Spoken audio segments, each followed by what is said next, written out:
And now moving on to the Mets, they're Metting already, and they've really been struggling big time as of late. They are 4-6 in their last 10, now under 500 and 5.5 games back of the division. It's really been bad. They've been dropping games to some bad teams, and they've been shut out 7 times already this year, 8 times all of last year. So that's really where it's been the struggles come from offense and the pitching, who at least I thought would be volatile coming into the season.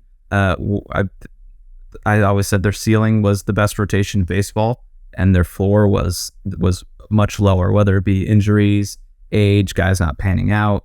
We've kind of seen all of it in the rotation for the Mets so far. Figure something that's going to go right eventually. Verlander and Scherzer have been hurt. Quintana's still out. So figure something's got to go right for the Mets on the rotation wise. But like we said, this is the part where records start to matter and it starts to have an impact on your season. So if you're the Mets, you want to turn it around pretty soon, especially in the NL East.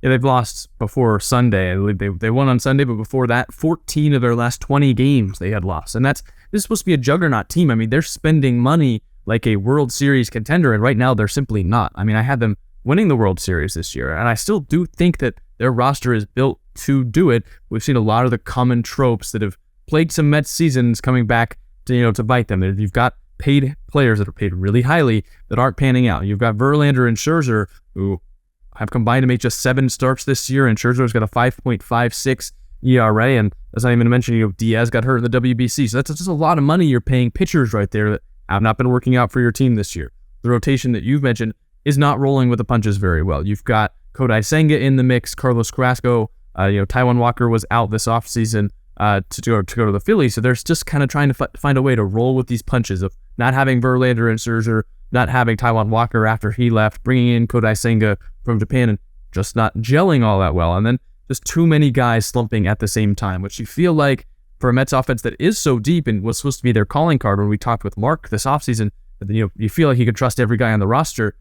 Right now, you can't trust some of the starters. You've got Mark Canha slumping. Starling Marte, we talked ad nauseum about in the disappointing players list. Francisco Lindor has not been bad, but he certainly has not been the MVP leader they need him to be. And, Pete Alonso's been good. You've got some good contributions from other people, but just not coming together. And when you're getting shut out that many times, that shows me that they're not able to pick up their teammates that are slumping, which means that if some guy isn't playing well, you don't have someone else that's balancing it out by playing better than their norm. So the Mets just a team that aren't gelling right now. They're not playing very well. 3rd in the NL East, trailing both the Braves and the Phillies. And it's a dangerous spot as we're a quarter of the way through the season because a lot of money's on the line here out of the pockets of Steve Cohen, and the Mets are not backing it up.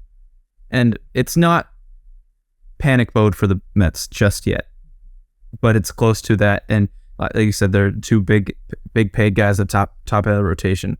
Only made 7 starts, and this is a team that got out to a fast start last season. They were in the division for so long. We went back and forth whether it was going to be the Braves or the Mets. The Braves, who had a slow start, who was going to be atop that division. And so now it's the Mets who we find in a slow start, and the Braves out to a hot start. So you want to see the Mets pick it up a little bit. We always thought this year's division race would be similar to last year, and that it would just be separated by a couple games. Last year it came down to the tiebreaker with both teams winning 101 games. So we figured it'd be something similar to that this year again, and the Mets are going to need to pick it up if they want to have a chance to win that division and be back in the playoffs. Otherwise, could be looking at another wild card team. And with the 3-game series we saw last year, they lost to the Padres. The Phillies won that last year. If you run into a team with 2 good starters at the beginning, which they have at their peak, you could be in trouble in a 3-game wild card series. So I'm sure they'd love to win that division, but if they're going to do that, they got to turn. The good news for them is Verlander is healthy again, so he's made 2 starts. Scherzer is back. He had a decent start the other day, went 5 innings. I think he only allowed 1 earned run. A little shaky at times, but reeled it in, as we know Scherzer can do. He's still reliable, you would assume, at his age, but the good news is that those 2 are healthy. You have Lindor that's bouncing back a little bit from a slower start. Didn't end up on our disappointing players list, but a couple weeks ago might have. And you still have Pete Alonso getting home runs. I think that their lineup is still at a place where I feel good about it throughout the full course of the season. Don't think they're going to get shut out, 7 times every 40 games, but it is something you need to be concerned about. I think the question that I have is, do you think the Mets spent their money in the wrong place? Like, I think that they can bounce back with the roster they have right now, but do you think they spent it in the wrong place, putting so much money into older players like Verlander and Scherzer, or do you think that there were other ways that they should have gone with it if they're willing to spend as much as we have seen them in the past couple off seasons? I don't know if it was the wrong place, but it was definitely risky places, and this is what we talked about. There was risk involved with the money they spent. Diaz, the big signing, obviously that's not really part of the risk. It sucks to see him get hurt in the WBC, but signing Verlander was not a head scratcher, but it was like, okay, that's a big risk paying a guy that much money. And Scherzer the year before, even if Verlander came off the Cy Young season, it was a risk, and he got hurt to start the year. Hopefully, for them, that's the extent of the injury. Kind of see him settle in, be healthy. So we'll see what happens in the future. They spent a lot of money, like you said. I don't know if it was the wrong place. There could have been better places, but it was definitely at a risk, and we're seeing that risk kind of play out.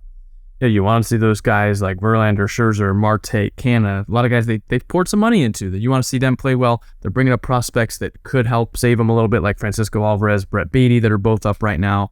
But it's kind of the breakout pieces, like the middle of the lineup, middle of the rotation pieces that everyone thought would boost the Mets up because they are so deep. Like I'm thinking like David Peterson in the starting rotation, Kodai Senga, who they brought over from Japan. Like these are the guys that you want to see carry the load while some of the top players are struggling, because that's a sign of a good team, is when the team is struggling, other guys are stepping up. And that's just not what you've seen from the Mets this season. I feel like you haven't seen it much from the Mets in general over the past couple of years. I think that's one of the reasons that a lot of people say, Mets are gonna Met, because they just don't look like a team like the Dodgers or the Braves, that when there are injuries, people step up. When some guy has to go on the bereavement list or has to go on the paternity list, like someone's biting, chomping at the bit to get that next shot at that position. And right now, I don't think you're seeing that from the Mets, which is reflective in their record.